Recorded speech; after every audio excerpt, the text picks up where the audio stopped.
In the Pits is partnered with the Splat Zone Trinity 3-Man Paintball Series. The series had an explosive entrance onto the Texas scene in May, with the opening event bringing in 25 teams across Beginner, Division 5, and the Open 3v3 X-Ball divisions, just one team shy of selling out. My ref crew will be brought in once again to ensure the event is run fairly and smoothly. Want to play beginner but don't think your gear can keep up? Splat will have multiple setups on hand to make sure everyone is on a competitive playing field. Registration is live now for the August 10th event, so head to PB Leagues and lock in your spot today. In the Pits is partnered with QBR. Are you seeking to heal and recover from the toll that paintball puts on the mind and body? QBR has the solution for you. Head to QBRofficial.com and use code PITS10 for 10% off of your order, plus free shipping. QBR, they don't sell broccoli. In the Pits is partnered with 71 Designs. Owned and operated by veteran Wade Martin, and partnered with fellow Texas brand Compete. 71 Designs can take your ideas for soft goods, merchandise, and casual wear and make them a reality. Message 71 Designs on Facebook or Instagram to get started today. In the Pits is partnered with Hydra. Designed by players for players, you can outfit yourself in Hydra gear from head to toe.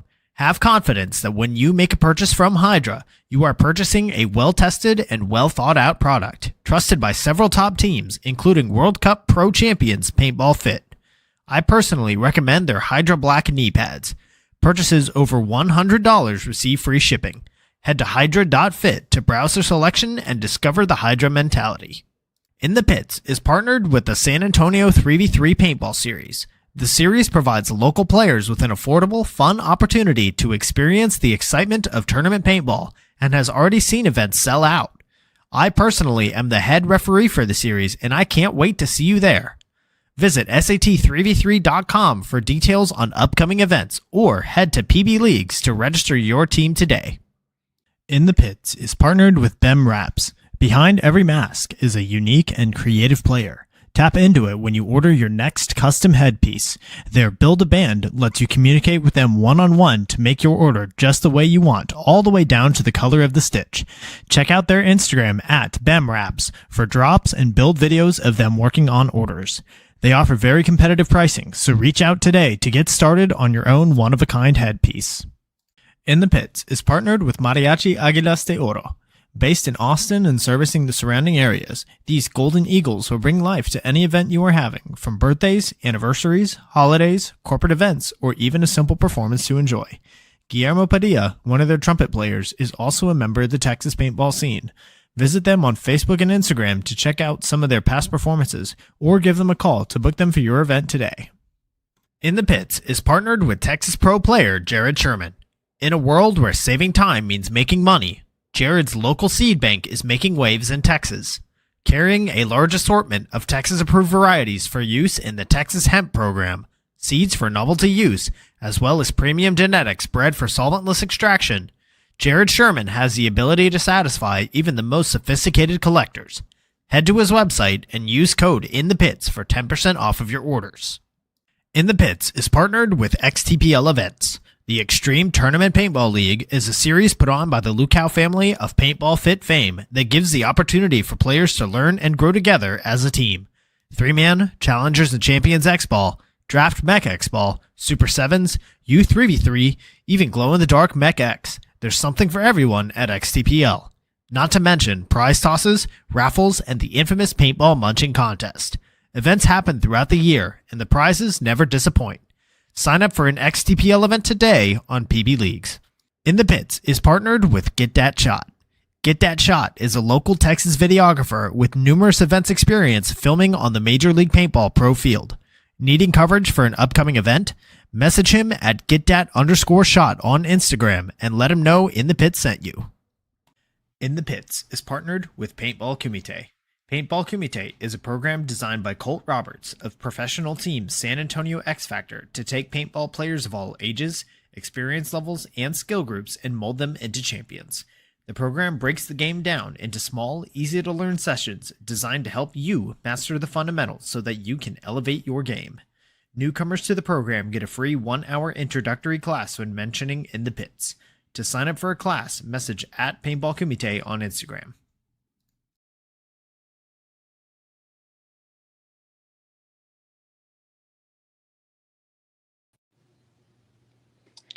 Can you hear me? Yes, sir, I can. Good evening, everybody, and welcome to episode 154 of In the Pits Paintball Podcast. This podcast is focused on everything that has to do with the paintball scene here in Texas, from professional players and teams to new divisional programs, local tournament series, field owners, Texas-based brands, even photographers and videographers. Every week, we'll have a short and sweet episode with a new topic and new special guest. I'm Christian Dallas Smith. I'm a player for the Texas Titans. In this episode, we're going in the pits with Conrad Pellerin, player for LA Xtreme D4 and MVP of the USXBL Violence Open. Conrad, how are you doing this evening? I'm doing great. How are you, Christian? Doing great. Very brutal event this past weekend with the weather. Not at all. We got hot, we got cold, we got wet, we got muddy. All of the makings of just an absolutely unforgiving event. I think typically the USXBL event in San Antonio in July is the hardest one to win as far as the elements go. How did that feel for you?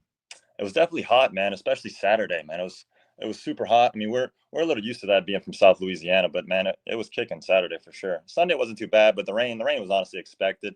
It was pretty hot, not gonna lie. Yeah, definitely. And I think as much as we could, at least here on this show and over on After the Buzzer, Robert Jordan's show, we were preaching that if you are bringing 6, that's not enough. Definitely you needed to bring those extra bodies just to be able to rotate, keep everybody fresh. I will say that it seems that we've gotten over the yearly tradition of someone having a heat stroke at this event. It felt like it was run pretty well. I mean, having those tents up is a huge plus. So shout out to Mike Hinman for providing that for us. Definitely. All right, let's go ahead and get started. It looks like we already have a lot of love here in the chat for you. So guys, first off, thank you so much for tuning in live. If you have any questions for Conrad, get them in the chat. We'll get to them throughout the episode. So first off, this one's brought to us by the Splat Zone Trinity 3-man, which we just heard. The next event is coming up next month on August 10th. Go sign up. You've got the 3v3 division with D6, D5, and Open X-Ball 3v3 is taking over Texas by storm. I think the rest of the U.S. is starting to catch on too. So this past weekend, you guys ended up winning the event. How are you feeling? I felt great, honestly. It feels really good to win an event after a lot of hard work, you know? Feels really for sure. And very few people understand how difficult it is to win an event. There's people being playing currently like D3, D2, even semi-pro that have never won an event at any division. And it's just extremely difficult. Everything has to go right, and you have to get a little bit lucky too. Absolutely. So yeah, this one is brought to us by BEMRAP. So LAX for this event ended up joining forces with some of the New Orleans Smoke guys, which was a team that also podiumed at the last event to form what looked like a sort of super team. So what was the reasoning behind the merger? One of the big reasonings was our team leader, Josue Hernandez. It was a little injured for this one, so he couldn't make it. So he chose to take a step back and really coach us. So we had room for another guy. So we kind of asked one of them if they wanted to play, and it kind of all worked out. All right. So who were all of the guys that ended up coming over from that camp? Just Jared Pham and Adrian Jackson, and also their coach, Jeremy Miller, helped us as well. Okay. Yeah, I know we were just talking about how important it was to load up on those extra bodies where you could for this event. And it looked like that you guys ended up rolling with 9. I know that's a little bit more than you guys are typically going into an event with, but how did it feel just having that extra support? It felt good. And like you were saying, I mean, I really feel like we needed it. Just we knew the heat was going to be a huge factor, you know, one of the hottest events of the year. So we were all right going into this event with 9 bodies. And I felt like we really needed it. And I really feel like it worked out to our benefit, having that many bodies to rotate and stay fresh. Yeah, especially with you guys bringing in the bodies that you did. I mean, New Orleans Smoke, they podiumed at the last one. Absolutely. So having a 7th, 8th, 9th guy on the roster that you know can contribute in a meaningful way versus just, you know what, we're going to throw them out there, see the best we can do. And if anything else, he's going to kill clock. No, you can trust all 9 of those guys to go out there and win points when needed. Absolutely. And we did, and it really helped us. So, yeah, here in the chat, we got Isaiah Ibarro here saying back-to-back for the LAX camp as a whole. Yeah, the last one, the D4, the black line, which Yep. looked like typically whenever teams code a team as like a color or something like that, typically that's indicative of a second string or like a second line out there. But that line ended up being the team that won the last event, knocking you guys out in the semifinals. So now for this one, that black line ended up doing pretty well. I think they also made Sunday, but went home a little bit earlier. So still, all in all, a great showing for the LAX program as a whole. How is the whole squad feeling? Whole squad's feeling good. I mean, the whole camp's really feeling good. Just like you said, for our black line to win this one and for us to win this one, man, we're really happy out at LAX. At least it's showing us that we're on the right track and we're doing things right, on the weekends and whatnot, and we're putting in the work and the work's definitely paying off. So we're definitely happy and we're eager to keep the work moving and just keep the momentum going to finish the rest of the year and on to next. Yeah, I know that at least this being a Texas-based show with the Texas logo, I've been preaching that Texas teams need to turn it around in order to not let the out-of-state teams come in and take these events from them. But we're seeing more and more, especially this season, that it's not just the Texas region anymore. It's the South Central region. And you've got teams making a huge impact, not just you guys over in Louisiana, but you've got Florida coming in, winning 2 of the last 3 in the elite division. Even in D6, I believe the Bricktown Bucks took the victory up from Oklahoma. So Wow. the only division that Texas actually took was Division 5, I believe. The rest of them going to all the different states. So and even TDSM, I mean, they're like on the corner of Texas over in El Paso. So what do you think that means as far as like signs of the region's influence expanding to these other states? Yeah, I definitely think from what you were saying, like Florida and Louisiana is definitely regional wise, definitely going in the right direction. I would say, like you were saying, I mean, some Louisiana teams and the ragtag has been, winning a couple of events, the first one and then this one, and then some Louisiana teams. And I just feel like it really, it's kind of opening people's eyes to what, Louisiana regional has to offer. I feel like Louisiana and Florida, the South, not just Texas, it's in the past, like you were saying, Texas has kind of been just a dominant force just in divisional, paintball in general. But, I feel like this year it's kind of taken a different turn and it's just showing, Florida and Louisiana, we could ball too. Oh, definitely. No doubt. I think there have been a few teams like Team 13 that have been coming to Texas to compete for a little while. I know a couple of guys from Team 13 are now on the LA Xtreme camp. For sure. But it is interesting to see that just how like everybody else is caught up and past Texas divisional teams, and whether that's because everybody else is putting in the work, Texas is slacking. Some people seem to think that all of the good players ranked up and ranked out, and now it's everybody else's turn to take over. I mean, it all contributes to it for sure, but the point being that you guys are the ones getting it done at the moment. I agree. Yeah, I'd say a little bit of everything, but I would say, I mean, I just feel like Louisiana and Texas, we've just been ramping it up, I mean, ramping up, just playing more, practicing more, and just getting better. Yeah, definitely. So this one's brought to us by Colt Roberts and his regiment Paintball Kumite. So you were awarded the MVP award for Division 4 X-Ball. Was it a specific moment on the field that got you the award, or more so your general performance over the course of the weekend? Honestly, I believe anyone on our line could have got the MVP award. Honestly, I think our teammates voted me just for me playing consistently throughout the entire weekend. I can't really think of a specific moment specifically that would have, I guess, got me that. I just think it would just be consistent play throughout the weekend itself, Saturday and Sunday. So, gotcha. But like I said, I really feel like I was kind of surprised when my team voted me MVP. I just feel like anyone on our team could have got it. We were just all kind of clicking and it was going really good. Yeah, for sure. So for everybody out there listening that maybe wasn't able to catch as many games this weekend, what position on the field were you playing? I was playing the back center mostly. So I'll start off in the back center and honestly just shoot whichever way our coaches would tell us based off our scouting reports. And then I would either fill up to the middle or I would go out to usually snake side, sometimes D side, really just depending on what we needed. But I would mostly start out in the back center. Okay, got it. Yeah, it was interesting how this field in particular wasn't very much of a traditional field where where it was more horseshoe. This one was very much about like getting up the center early, getting the crossfield lanes dialed in quickly. It seemed like what you would call more so like the traditional twos on the field, they were both up the middle. So it was up to that back center guy to kind of fill in that two spot on either side, read and react.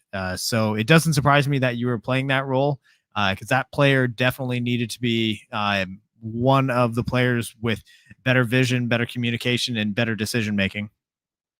Thank you.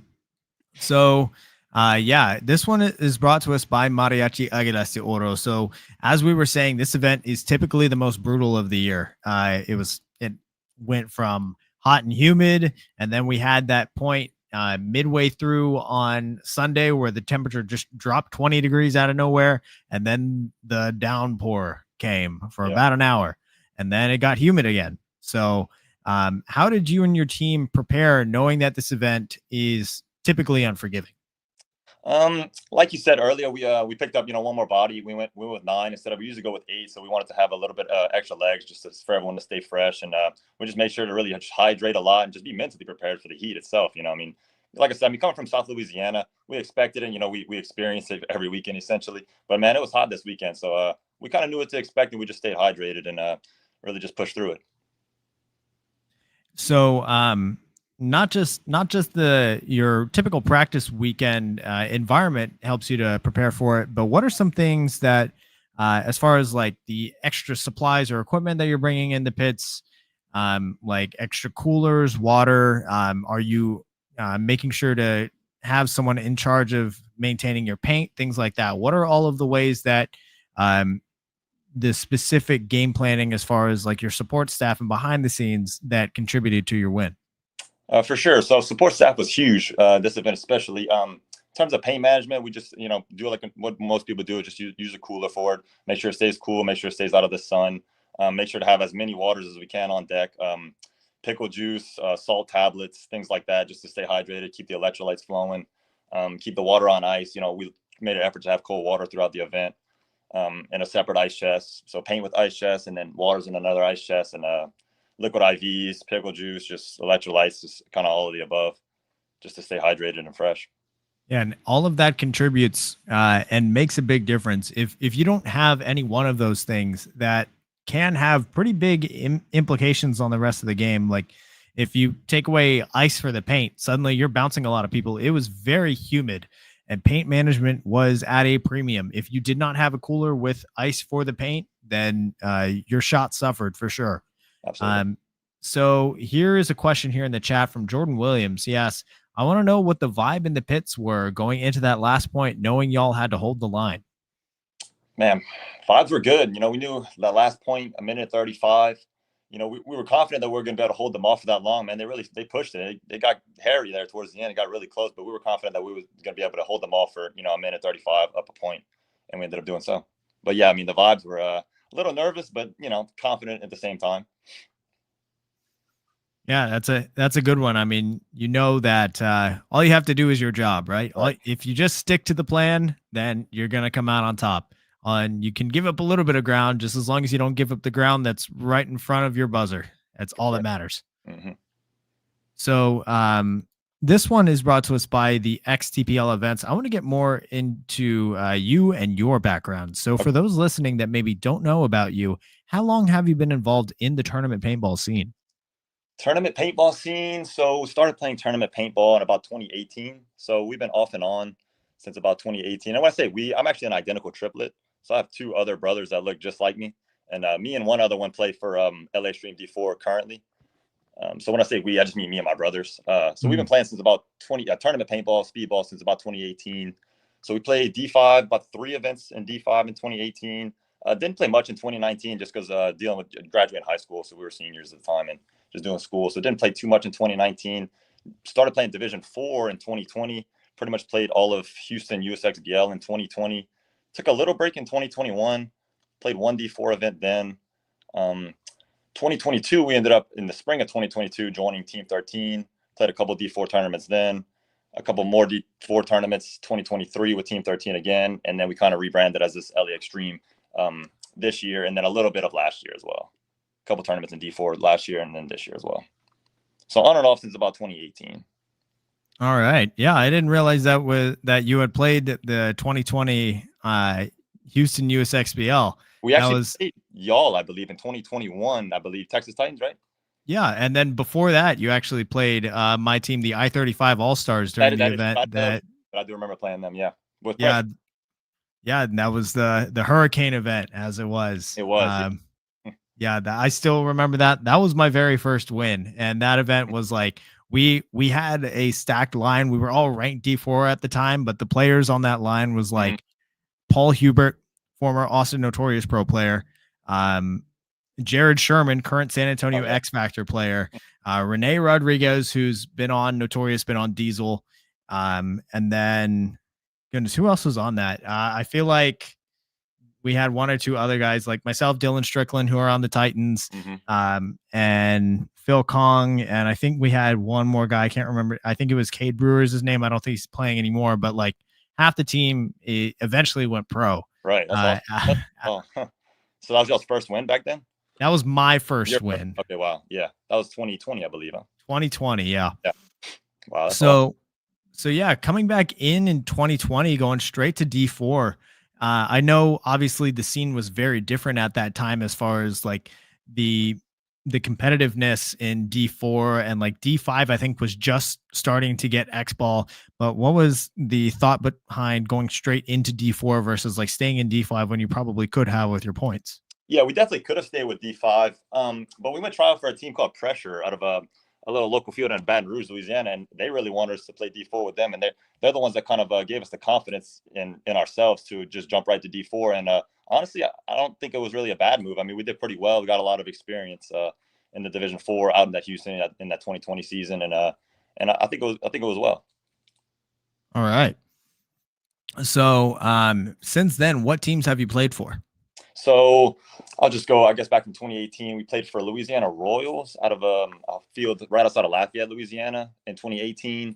2020 was when we joined Team 13 out at LA Xtreme out in Slidell, Louisiana. So, no, not 2020, excuse me. Pressure was a 2020. That was out of Baton Rouge in 2020. So 2020 and a little bit of 2021 was with Pressure out of Baton Rouge. And then 2022, spring of 2022, was when we joined Team 13 out of Slidell, Louisiana. And then we've been with Team 13 till about 2024-ish, and then we kind of changed it to LA Xtreme. All right. Yeah. That Louisiana Royals, was that at all connected to the Royal Cheesecake that was involved yeah, in so the scene? We all shared the same field. So they came kind of like a year after we left that team. They kind of made their Royal Cheesecake team, and I'm sure you remember they did really good in D5 that first year. I believe out in Houston. I think 2020, I believe. But yeah, so we just shared a field with them. We weren't on the same team. We played with a couple of those guys before on that Royal Cheesecake line, but we shared the same field, and all cool guys. We definitely knew them. Yeah, shout out to Royal Cheesecake. I wish they would come back and be a vendor at the event. Great guys. Yeah. All right. So this one's brought to us by QBRofficial.com. What was it that got you into paintball to begin with? A birthday party. So man, I was going in beginning of our 8th grade year. We got invited to a birthday party, one of our good friends, and out of another field right outside of Lafayette, Louisiana, and about 15 of us, birthday party, and it's kind of hooked from there. Addicting, you know. Yeah, it's always that. It's usually birthday parties that bring people in. I noticed too. Yeah. So from there, were you just like a weekend warrior, or did the tournament side, was there an experience that brought you over to the tournament side of paintball, or what was it? We were weekend warriors for, let me think what year it was. Probably about 2019-ish weekend. No, not 2019, 2017. Sorry, we started 2018 tournament. So about 2016, 2017, we play, every once a month, just rec ball, Woods, City Field out of Lavina Paintball and right outside of Lafayette, Louisiana. But honestly, what got us hooked on speedball, just playing the speedball course, and just honestly, just it being so much funner than the other courses, I guess, just because it was smaller, a little bit more close quarters, a little bit more intense. So once we just started playing speedball, just on the weekends as, weekend warriors, we just kind of got hooked on speedball, and that's what kind of draw us to the tournament scene, drew us. All right. Yeah. So we got lots of people here in the chat loving the throwback to the Royal Cheesecake. I gotta send him a message. I can't remember the guy's name off the top of my head. Is it Seth? Oh yeah. That's right. Seth. That's Dalen's name. I believe he's still on the cheesecake place in Lafayette, I believe. Okay. Yeah, great cheesecake. Yeah, I remember I was in Slidell when the Hurricanes had their pro tryouts, Okay. and I was sad because their restaurant was closed Oh, that really? day. Yeah. Otherwise, I definitely would have come by. Yeah, so shout out to Seth. So this one's brought to us by the San Antonio 3v3 series. So what are some things that you've noticed have changed within the your local scene in Louisiana, either for better or for worse since you started? See what change, man. Honestly, probably just a drive. Like just people just wanted more. I feel like like we had a decent little crowd when we first started, but man, it's kind of changed drastically in terms of just more people and just more people that just want to play and want to get better. Really, it's just really just the drive. Just people. I just feel like people kind of just want it more now. More people do, especially just want to How play and much want to practice, want to get better. how much of that do you think is due to Louisiana now having a pro team? Some for sure. I would definitely for sure some of it. All right. So this one is brought to us by Stephanie Sandu Photography, which shout out to Stephanie. She gave me the photo for this episode, and she also does a YouTube series. Let me pull up the exact message that she sent me. She says she does a YouTube series on LAX as well as other LAX squads. So anyone who wants more info on any of the LAX players, go check out her YouTube series on her YouTube channel. I believe that's at Santu Photography. Go check it out. So you get the great joy of competing with your brother Carson on the team, and other relatives and even twin brothers that I've had on previous episodes have all stated that they feel their connection with each other gives them an edge during the games. Is that something that you feel with your brother? 100%. Yeah, 100%. I mean, we kind of got a little twin telepathy going on just a little bit out there. I mean, it's so much easier just to communicate with him just because we kind of just know our voices and man, we can almost read our minds out there. It's a little weird sometimes, but it's definitely fun and we enjoy it a lot. All right. Do you and your brother both typically play similar positions, or how does that look whenever you're both lined up on the box? Similarly, he usually plays the two role usually really on either side. So usually I usually play the back center and he'll usually play the two on either side, or sometimes we'll switch it up and he'll play the back center and I'll play the two on either side. But All sometimes we right. mix up play the one sometimes, so it does work out Perfect. for sure. Yeah, you've got definitely some of your teammates in the chat confirming the telepathy there. So just yeah, you just know, like, you know what, we are communicating. Just like, why aren't you talking? Oh, we are. Just you know. It's like we just Uh, know what we want to do on the field, and it works out. Oh, yeah. All right. So this one is brought to us by TexanHemp.com. So for anybody out there that might have an opportunity to play paintball either at a casual level or maybe even compete with a relative, what would you say to that? I would say absolutely do it 100%. Like just go out there and do it, and I promise you, you will not be disappointed. You will be hooked immediately and honestly addicted. But just get out there and do it, and you will not be disappointed. You will have a time of your life. I promise you. For sure. I can verify that. This on Sunday, I got the pleasure of coaching the Slow Down I'm Hungover D5 team, which great name, by the way. That is great. And four of those guys are brothers. Oh wow. So and they know, like, going in, like, hey, we're here like to compete as a family, have a lot of fun. And you can tell that those guys are able to accomplish that. And I think just in general, for your like general enjoyment of paintball and how it fits into your life, I think taking advantage of an opportunity like that, don't pass it up. Definitely not. All right. Yeah. And Matt Hodges here in the chat says these two playing against each other is an amazing show. Yeah. Do you guys get competitive against each other whenever that 100%. time comes? Super competitive. Super competitive. Absolutely. We love it. That's what keeps us going. Keeps us motivated, keeps us pushing each other for sure. I love it. Yeah. The Paintball Lounge says, love the LAX banner. Shout out to the Paintball Lounge. Good to see you. For sure. All right. So this, so throughout your entire career so far, do you have a single favorite moment? Winning this tournament was definitely my favorite moment. Just from, like I said, just putting in all the work throughout the years and just working towards something and finally being able to accomplish it. It feels almost surreal, I would say definitely winning this event is definitely greatest moment so far, but hopefully I can top that, Oh yeah, I mean, I know you and your squad have uh, gotten a couple of podiums over the years, but yeah, your first gold definitely definitely will stick out. Absolutely. Never going to forget it. That's for sure. Oh yeah. All right. So now let's see, looking back here at the chat, I think we had another one and I should have saved it. Here we go. Um Jordan Williams says, do you feel like y'all were more determined to win this one because of how the last event went, or was there something at practice the weekend before that really lit the fire? We were definitely more determined based off of how the last one event. Honestly, we were pretty disappointed in our finish last event. We feel like we probably should have won that event, and I definitely feel like that further motivated us to really just go out there and just give it everything we had on this one, and ended up working out. And we took it home. All righty. Great question, Jordan. And for anybody else who's listening now, we're getting here towards the end. So make sure you get your questions here in the chat and we'll get to them before we close. So, Conrad, this one is brought to us by 71 Design. So you guys are currently the front runners for the USXBL series title in Division 4. I believe you're 13 points ahead, which is a decent margin. However, this last one is also double points. So what is the atmosphere like with the team right now? Man, we, like you said, it's double points. So we know we don't have it in the bag for, not at all. We're getting back to work this weekend just to, really try to go for it all. But like you said, double points. So it's definitely not in the bag. So we need to, stay humble and just keep working and try to win the whole series. Oh yeah.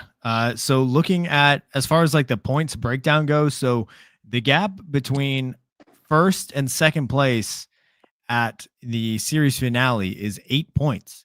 The gap between first and third at the series finale is going to be 14 points. So like a third place means that your series is in jeopardy. You guys Absolutely. need to make the finals heading into the last one in order to for sure secure it. So yeah, knowing that it's going to be just as hard heading into the finale, like, are you guys do you have anything extra planned between basically the next 3 months, because we do have a pretty big gap? We do have some things planned. We do have a couple of scrimmages planned with a couple of different teams. We're trying to get in before the next one just to get some more looks and really just put in a little bit more work. I feel like we put in a little bit more work the last one, and that's kind of got us to this one. So if we just keep putting a little bit more work, it'll keep us take us all the way through. All righty, I love it. So this one is brought to us by Hydra. So as far as like this upcoming weekend goes, do you have like, are you guys going to be celebrating in any way, taking a weekend off, or is it just straight back to work? Absolutely straight back to work. I mean, we can't take off any weekends. This last event's double points, and any teams can come up from behind us and take it off from us if we slack off by anything. So I don't think it's gonna be too much celebrating at all. I think it's gonna be right back to work, just locked in, focused on the next event. All right. Yeah, I like it. In between now and then, we do have the NXL Dallas event. Are you guys planning on participating? We're not too sure right now. We're kind of going back and forth. I'm sure we're gonna talk about it more as a team. We might play it, or we might just focus on just practicing for the championship. So it's kind of up in the air right now. All righty. Yeah. We got Jordan Williams. He says 1 gold makes you hungrier. Yep. Winning as Tyler Speece, Jeremy Zimmerman, Ross Saunders, all of those AC camp guys say, winning is contagious. And goal, yeah, having that taste of that first goal definitely makes you want more. But the next ones are just as hard, if not even harder. Definitely. All right. So this one is brought to us by Get That Shot, who's a pro media guy for HK Army from the Valley down south in Texas. Message him, GetThat_shot on Instagram if you're needing media coverage at any of the upcoming events. Could be XTPL, San Antonio 3v3 series, the Splat Zone Trinity 3-man, even NXL, or the finale for USXBL. Just make sure you lock them in soon. So is there anybody in paintball? It could be a team, player, a brand, a project, a community member, a vendor, anybody at all that you think deserves more recognition for what they're doing? Drew Bankston, for sure. The owner of LA Xtreme Paintball. He does a lot for the entire community out there at Slidell. He's kind of just the backbone of everything we have going on out at LA Xtreme, I would say. And he deserves a lot more credit for just how this year in general is going for the LA Xtreme community, I would say. All right. Yeah. Shout out to Drew Bankston. He's definitely, there's a reason why Louisiana as a whole, especially out of Slidell, has been having a lot of success. And I think what Drew Bankston has built, not only, but also maintained throughout the years, has given the region a lot of stability and a lot of room for that growth that we're seeing pay off now. 100%. Yeah, he's All definitely right. a driving force. Definitely. All right. I'm looking here in the chat. I'm not seeing any other questions here. So I think that is about to do it. So Conrad, thank you so much for your time. Do you have any final shout outs or things you'd like to say before we sign off? Sure. Shout out to Drew Bankston. Shout out to PG. Shout out to BB Dowden. Shout out to our sponsors, Twister Paintball, GI Paintball, JT Paintball. Shout out to USXBL. Oh, you're kind of cutting out there. I lost you right after USXBL. I'm sorry. I put my finger over that mic. Shout out to USXBL. Shout out to Mike Hinman for putting on a great event yet again. And that's about it. All righty. Yeah, all great shout outs. So yeah, Conrad, thank you again for coming on, and everybody in the chat, thank you so much for tuning in. Be sure to go follow Conrad at Conrad Pellerin on Instagram, all one word. Also, again, another shout out to Stephanie Sandy for the photo for this episode. So what other guests would you like to see on the show? Be sure to leave a comment down below. While you're at it, hit that subscribe button. The show goes live Wednesday evenings at 7:30 p.m. Central here on youtube.com/@Major League Paintball, and recordings are posted to YouTube, Amazon, Apple Podcasts, and Spotify the next day. I want to give a shout out to my partner and sponsor tier subscribers on Patreon: Get That Shot, Paintball Kumite, Bem Raps, Hydra, XTPL Events, Mariachi Aguilas de Oro, San Antonio 3v3 Series, 71 Designs, TexanHemp.com, QBRofficial.com, and the Splat Zone Trinity 3-man. Lastly, thank you to Major League Paintball for hosting the show. Also, I've got merch. The hats came in. This one is just for me. Shout out to Maxed Charles Dean for getting me the merch. I've got about 8 Boonie hats left. So if you're interested, shoot me a DM and I'll get that over to you. So other than that, guys, thank you. We will see you next week for episode 155. Oh, I got the hat right here. Thank you. So just like the ones that you usually see me wearing out there on the field. Let's see what direction this needs to go. There we go. I got the logo. It's a wide brim boonie. Yeah, definitely was a hit during the downpour that we had for about an hour. So yeah, we'll see you guys next week for episode 155. Conrad, thank you so much. Thanks for having me, Christian. See you at the next one. See ya.